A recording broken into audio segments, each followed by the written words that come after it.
What's going on, guys? Welcome back to the Tinted Visors podcast. Coming back at you with episode 17. Today, we're going to start with some recaps, then we're going to move on to our weekly segment. We're going to do some all-star predictions as it's just around the corner. And as always, we're going to end with some trivia. That being said, let's get right into it. But I don't be getting my flowers. You really thought she would be sweet. But before we get going into the recaps, we're going to do card of the day. I will go first. Today for you guys, I have the Brandon Hagel Future Watch Auto, numbered to $9.99 as they all come. My most recent purchase came to around $40, so it's a pretty solid purchase for, a guy of his stature. Obviously, a great pickup a couple years ago. I am a big Taylor Radish fan, so it was hard to see him leave in that deal.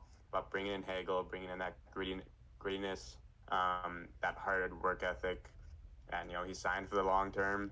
And he's going to be in Tampa for a while, so I had to pick up a card of his. Really nice card, great design as always. Love the Future Watch autos. Future Watch autos are always so clean, and a great player you got in Hagel. I remember people thought the price was a little steep when you guys first traded for him, the 2 first-round picks, but glad you guys got him locked up. Very solid piece for you guys. So my card today, we have, in light of the trade being about a year ago around this time, have one of the classic Bo Horvat cards. We have a Bo Horvat Young Guns. It took me a while to pick this one up. Believe I bought it at a show, saw it for a good price, decided to pull the trigger. Don't remember how much I spent, but since he has been traded, the price has gone down, unfortunately. But still a sweet card. My favorite Bo Horvat card, the classic Young Guns. It's an awesome card. Trust me when I tell you it took him a long time to find that in a show. But, he got it eventually. Unfortunately, the value kind of dropped when he goes to New York. But, when it's a card that cool and that close to your heart, it's pretty much priceless. So, just moving on to recaps. About a year after Bo Horvat was traded to the New York Islanders right before the All-Star game, the Canucks are on the receiving end of a big fish, acquiring Elias Lindholm before the All-Star break. Kenny, what are your thoughts on this trade? Yeah, it's just a funny coincidence, honestly, just being basically a year since Horvat. And, after processing the trade and sort of looking at both sides, I think both teams came out with a win. They got what they wanted going into the trade. Vancouver got, their second line forward, their top 6 guy who can, add to that depth and can, play power play minutes. He can have a lot of responsibility.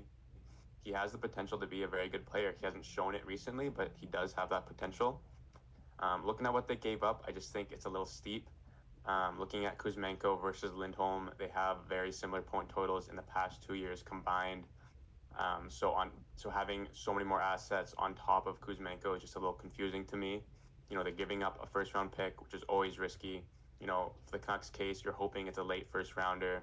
You're hoping it's, turns out not to be, a good player. And then, you're also adding a guy like Hunter. I'm not going to attempt the last name, but he has been playing very well this season. A former third-round pick. He's playing up to the standards of a first or second-rounder. So, adding that on to the trade on top of another defensive prospect, Yermo, and a 4th-round pick, it just seems like a lot. But look on the Calgary side, they did really well. They got younger, they got some, depth to the prospect pool, and they got some assets, they got some picks. And who knows what they do with that first-rounder? They could do what Canucks did last year, flipping it for Philip Roenick. Maybe the Flames see someone and they could flip the first-rounder for him. On top of that, they got rid of a guy who just didn't want to be there, didn't really commit to that long-term deal in Calgary. And I think this is just the start for their sort of retooling. I think next needs to be Tanev, maybe even Noah Hanifin. I think, the Flames have a lot of assets they can deal for some pretty good trades. And I think, this was a good start. But again, bottom line, both teams got what they want. Caden, maybe you can enlighten me, maybe sort of explain and make it make sense for me. But only time will tell how this trade will pan out. On the Canucks side of it, Canucks fans, you have to be delighted with this move. We're going all in. Big move from the Canucks, probably not the end of it, but this is what you love to see, picking up arguably the biggest fish on the market. Slots in perfectly as that second line center, 200-foot game, really plays the whole ice, plays really well without the puck, just got to find him, and he scores in some high danger chances. It gives the Canucks that freedom to run the lotto line consistently if they like, without offering their whole scoring depth. Or you can split them up, play Pettersson and Lindholm together.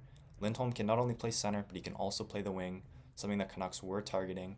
And Kenny, we got to remember this is just 2 seasons removed from an Elias Lindholm who was a 40 goal point per game player. That's really valuable. But then you look at what you gave up. That first is pretty irrelevant. Canucks are at the top of the league right now, hoping that can stay around there. But the pick will be somewhere, but like at the highest, a 25 range to like the 30s. Andre Kuzmenko, fan favorite, unfortunately fell out of favor with Rick Tocchet, not losing much. Kind of sad to see him go, but these things have to happen. You look at the prospects, the big one is obviously Hunter Brustevich. The former third round pick has been playing amazing, but he is playing for the Kitchener Rangers, so that point total might be a little bit inflated, but he very well could turn out to be a very solid NHL defenseman. Yoni Yermo was the Canucks' third round pick in 2020. Has a big frame, 6'4", skates really well, just hasn't really shown too much NHL potential, hasn't developed the way that we thought he would. So shipping him out, I don't see it as a huge loss. And finally, the conditional fourth round pick that can turn into a third if the Canucks make the conference final. All in all, it kind of hurts to give up Kuzmenko and Brustevich, but the first round pick, I think that was always in play, and I think it's the right move to move it. And picking up a guy like Elias Lindholm, this Canucks team is gearing up for a run. Let's see if they can perform. Yeah, no, a lot of fair points. I guess I'm just kind of skeptical, with these, big hauls, especially being a Tampa fan and seeing what they gave up for Hagel, seeing what they gave up for Tanner Jeannot last year. The only sort of satisfaction I get out of those trades were the fact that they stuck around, and so I just don't know what the deal is with Elias Lindholm, whether they will re-sign him or what will happen. I do see him getting a substantial pay raise come this offseason, so I don't know if that's in the Canucks' best interest. I really hope that they don't commit, another sort of long-term deal at, the $7-8 million range. So I do see this as a pure rental. That's why I'm a little skeptical why there's so many pieces. But, the Canucks could go deep. Who knows? Elias Lindholm will definitely help out with that. And he's going to make a great fit in Vancouver. Just moving on to an ongoing story. It was revealed the 5 names of the 2018 World Juniors scandal, as the London police did order them to come forward by, I believe the deadline is Monday. So if you did miss it, it is Alex Formenton, Carter Hart, Dylan Dubé, Cal Foote, and Michael McLeod. And, we'll see how that sort of process turns out. I think it's going to go on for a long, long time. And I think some of the trial dates maybe were set for 2026 or somewhere down the line. So I think it's going to be, drawn out for a long time, and it's going to be a difficult process. Sort of looking at the hockey side of it, as insensitive as it sounds, just sort of looking at how those players, absences can affect their teams. I think, the biggest one is Carter Hart. I think Philly was in a very good spot. And they do have a very good goalie in Ersson, but, missing Carter Hart for indefinitely is going to, hurt their chances of maintaining that second, third spot in the Metro Division. Yeah, a lot of Philly fans and NHL fans alike kind of viewed Carter Hart as the franchise goalie for the Flyers moving forward. You look on the New Jersey side, 2 players in Michael McLeod and Cal Foote. You don't lose a lot on the rink, honestly. You lose a bit of depth, but they have plenty of that. I don't think they will be missed too much. And then you look at, Dylan Dubé was kind of on the come up with the Flames. But on the topic of Dylan Dubé, I just want to point out that when he took his leave, him and the Flames claimed it was for mental health. And to me, that's just absolutely insane and pretty disgusting, quite frankly. Now it's, if players in the future are going to take mental health breaks, there might be questions from fans. Guaranteed, they're going to, as soon as someone takes a mental health break, they're going to be like, are they being pressed charges against? And there's going to be a lot of questions that shouldn't be questions. We don't know the whole story, but just to start by saying he's taking a break for mental health is pretty disgusting to me. Just moving on, January just wrapped up, so NHL did come out with 3 stars of the month, and Stuart Skinner was on there, and rightfully so. He was 9-0-0 in the month of January, a 1.33 goals against average, and a 953 save percentage. He is standing on his head for the Edmonton Oilers in light of their win streak. Caden, how is he doing this? Yeah, beats me. Honestly, the second-year goalie is having himself a year. And at the start of the year, when the Oilers were struggling, we talked about how they needed goaltending. And Jack Campbell wasn't providing it, gets sent down to the AHL. And all of a sudden, Stuart Skinner is a huge reason they're on this massive win streak.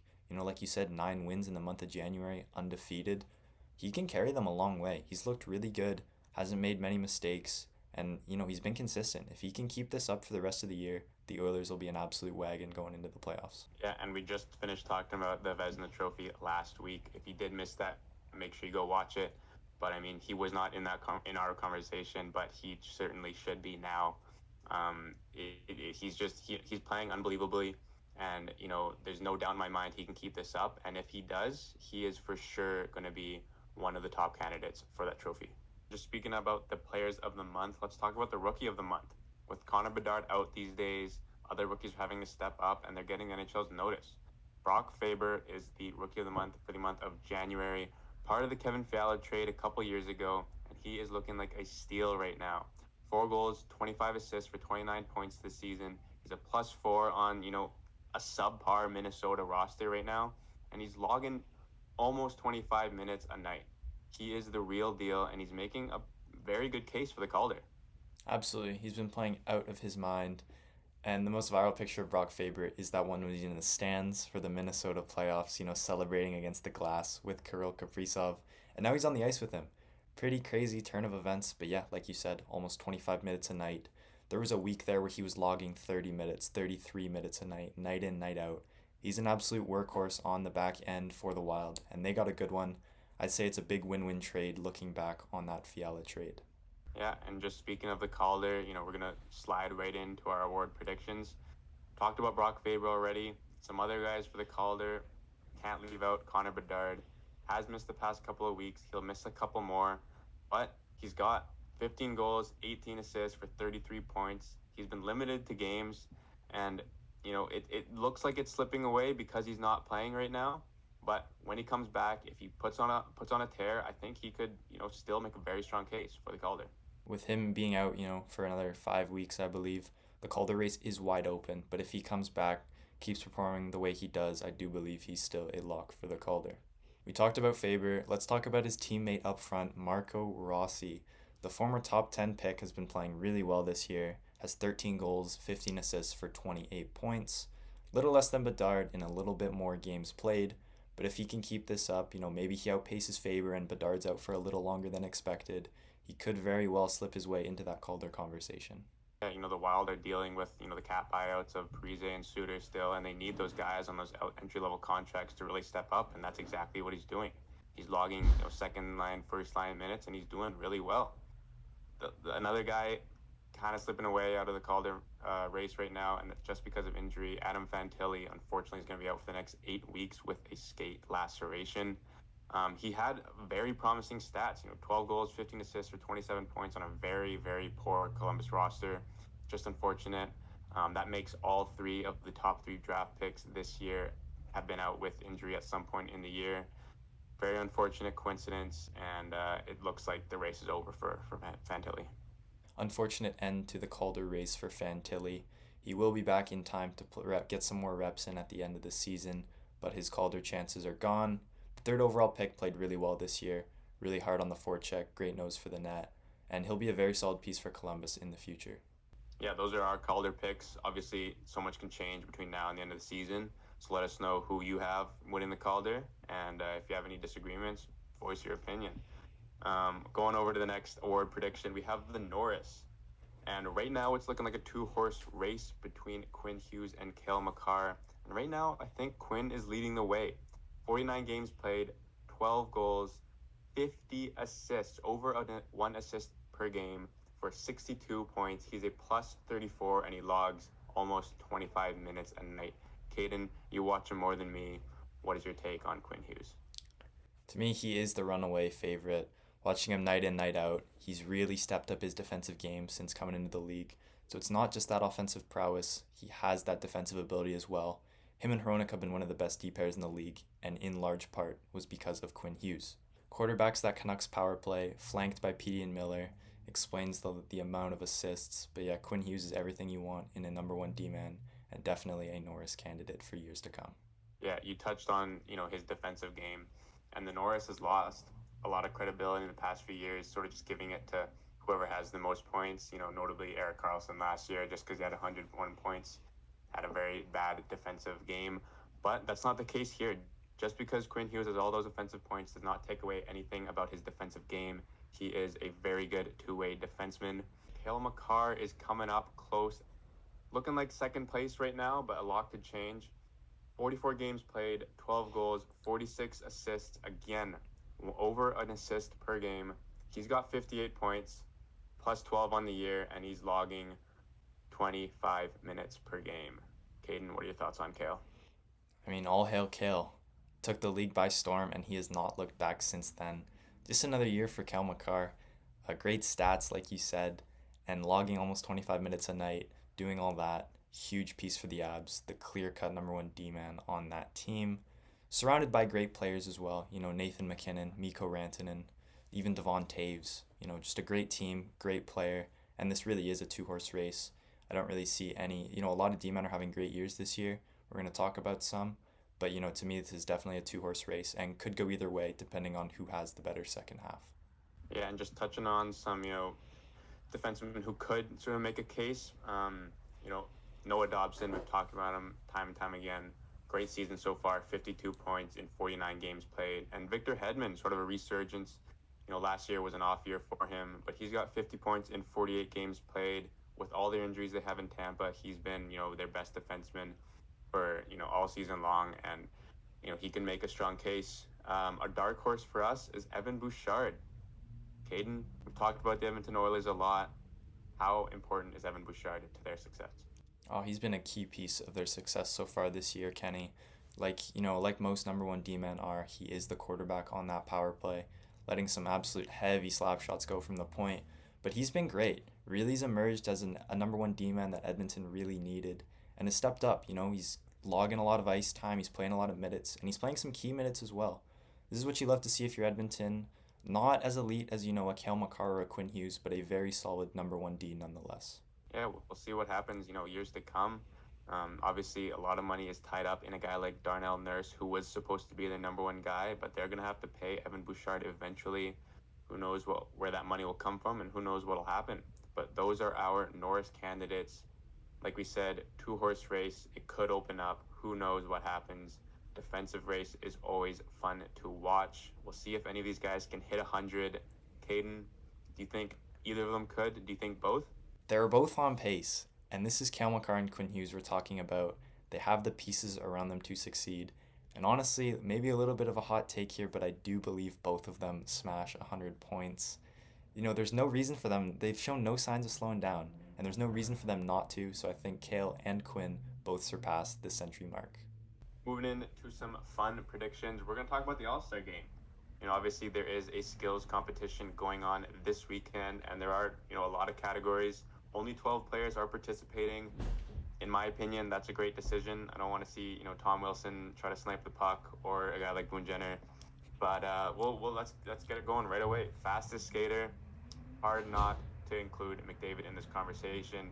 In years past, he has come out and said he doesn't want to participate in this event just because I guess he does it over and over and over.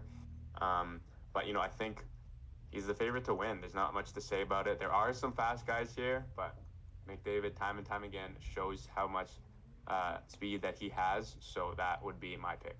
Yeah, Connor McDavid, obviously going to be the favorite for fastest skater competitions at any time.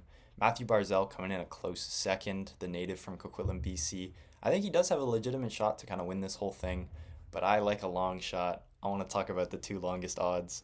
Quinn Hughes is 11-1 to win this. I think he's got a chance. He does seem like the kind of guy to wipe out at the All-Star game, fastest skater. But we'll see. I think he's got the wheels to compete, and the edge work definitely is up there with some of the best. And William Nylander is also 11-1.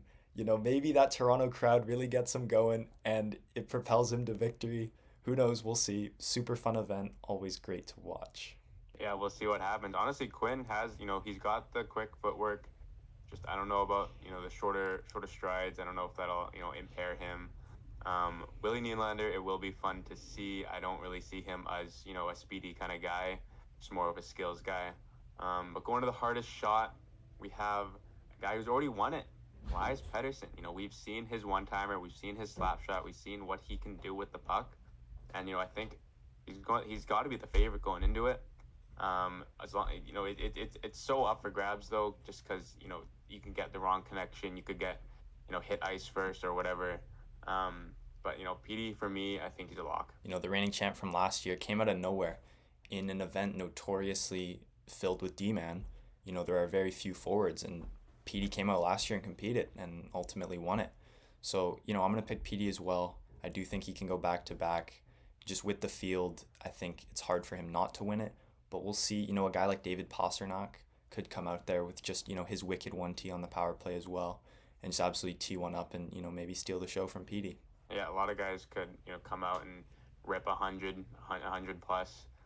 It won't be the same as years past. We won't have any Zdeno Charas or Shea Weber's out there. Those were the good old days of the hardest shot challenge.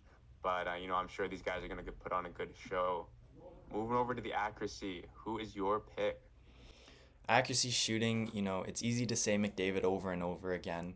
Went 8 for 8 last year and, looked unstoppable and, his first year not doing the fastest skater. But now, I'm going to go with his counterpart. I'm going to take his teammate Leon Draisaitl for the accuracy shooting. He's known for really well just playing on that power play down below the goal line and always just finds a way to score from that funky angle. I think, he can settle the puck, pick his spot, and I think he can walk away with this event. 50-goal scorer, knows how to put the puck in the net, knows how to pick corners. I will go with Austin Matthews. Like you said with Nylander, maybe the home crowd gives him a little bit of an advantage.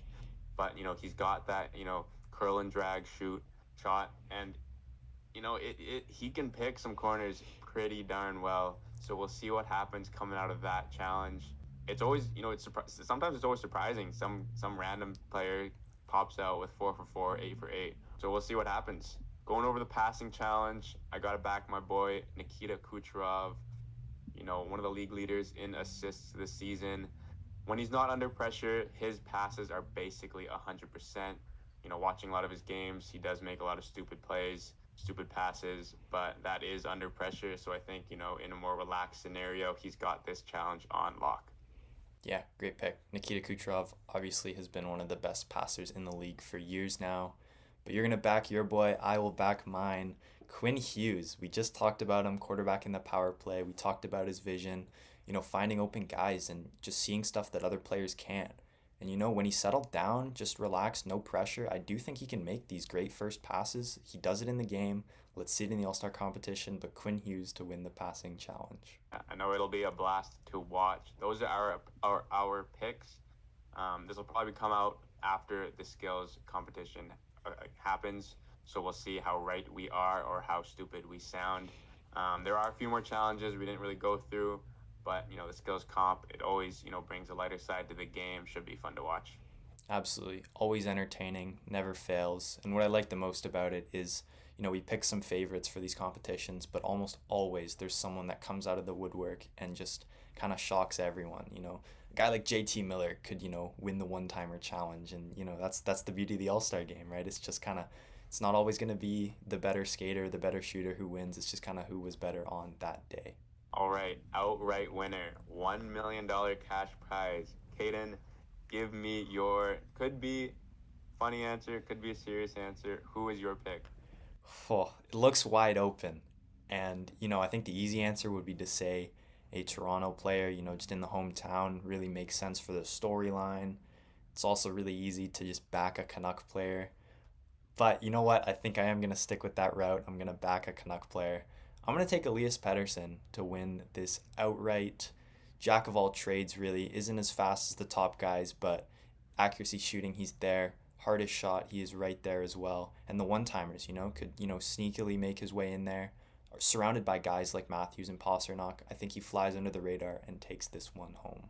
Solid pick. I did have the same, opinion looking into it. It did make sense to pick a Toronto guy with the All-Star game being in Toronto.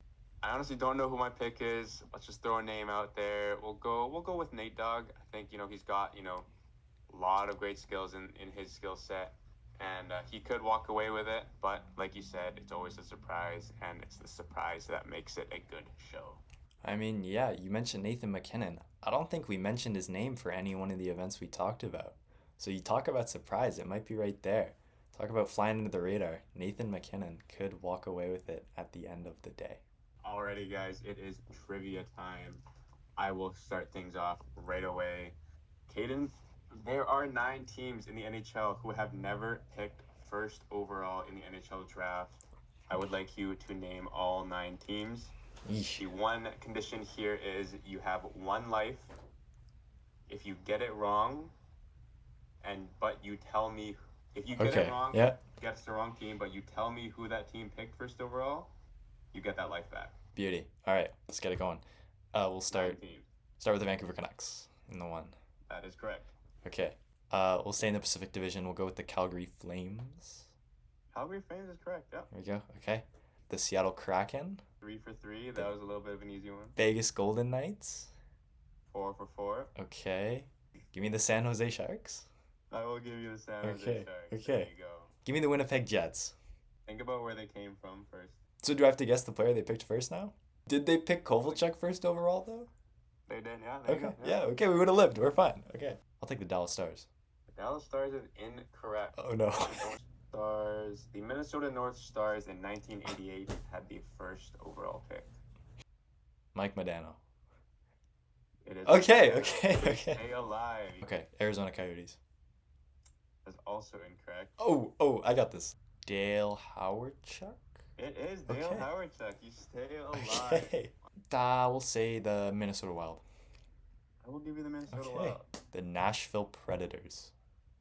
The Nashville Predators is correct. Okay. We're down to your last 2. So it's got to be the Canes or the Flyers. Take the Philadelphia Flyers. Philadelphia Flyers is incorrect. I believe they only have 1. Cannot imagine you naming this guy. What year is it? But you can give it a shot. It would be in 1975. Oh, yeah. No, just let me hold on. Let me just try and get a specific team. I lost. I'll take the L. So it's the Hurricanes, and It is the Hurricanes. is it the Anaheim Ducks? It is the Anaheim Oh Ducks, yeah. man. Very close. Right Very there. impressive. You saved yourself, 3 or 4 times? Yeah, a few times there. For your information, the Philadelphia Flyers pick was Mel Bridgman. Oh, yeah. Don't know if you would have. Not a chance. So for me, in light of it being All-Star Weekend, Kenny, you're gonna have to name the last 10 different Tampa Bay Lightning All-Stars. There's a few different names I will accept because some of them are questionable. 3 lives. Let's do it. I'll go Kucherov, Kucherov is the most recent. Stamkos, Stamkos, there you go. Point, There's 3. 3 for 3. Vasilevsky, 4 for 4. Hedman, 5 for 5. like John Cooper. John Cooper's correct. 6 for 6. Like I don't know at what point I say St. Louis. We'll go Marty St. Louis. Marty St. Louis is correct. Cavalier. Vinny LeCavalier is correct. I've got lives. I'll go Val Filppula. Valtteri Filppula is incorrect. Oh. Ben Bishop. Ben Bishop is correct in 2016. Okay. You know what? We'll guess it so that I have 1 life left and I'll make it interesting. We'll go Tyler Johnson.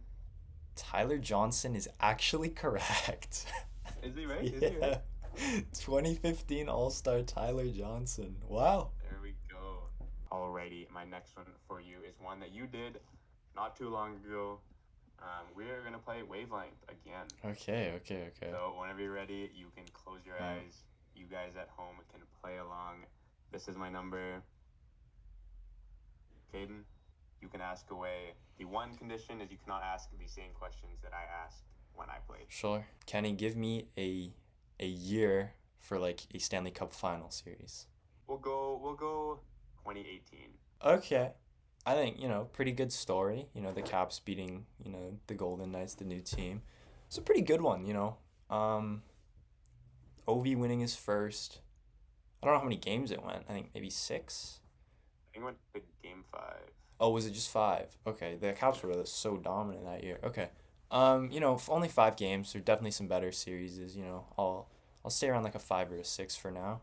Give me a team's logo. We'll go with New York Islanders. New York Islanders, okay. Definitely ups it a little bit. Kind of a cool logo, with the island, the stick in there. Still around like a 6 or a 7, I would say. Give me a hockey brand. We'll We'll go with Sherwood. With Sherwood. Oh, okay. That really drops it off. I know Sherwood's kind of making a comeback, but still low in my book. So we have the Islanders logo, that cup final. Okay, damn, we definitely dropped below a 5 now. I feel like you weren't really a big fan of that Caps Cup. I don't know, and the Islanders logo I think's kind of cool, but I'm gonna say 4. It was number 3. Oh, it was 3. So Oh, close. I thought honestly, I thought the Islanders would be low. It is low in my opinion. I guess just different opinions, but Yeah. it was 3. So almost. yeah, when you think about 3, I was like, okay, like the Caps, Ovi's first cup, I was thinking if it was gonna be low, you would have said like Montreal against Tampa in I 2021. did. I thought that Okay. first, but then that would have been like a 1 or 2. Damn, still almost Yeah. finished it. Still almost got there. Yeah. In light of All-Star Weekend again, we got a little theme this week. It's gonna be, can you name the last, I'm gonna say 6 of the last 8 All-Star Game MVPs? Brock Besser. Brock Besser is 2018. No, Crosby won 1 year. Sidney Crosby in 2019. There you go. Pasternak won 1 year. Pasternak in 2020. There you go. 1, 2, 3. Okay. John Scott. John Scott in 2016 is correct. Yes. 4 for 4. What was last year? What happened last year? Is that the Vegas one?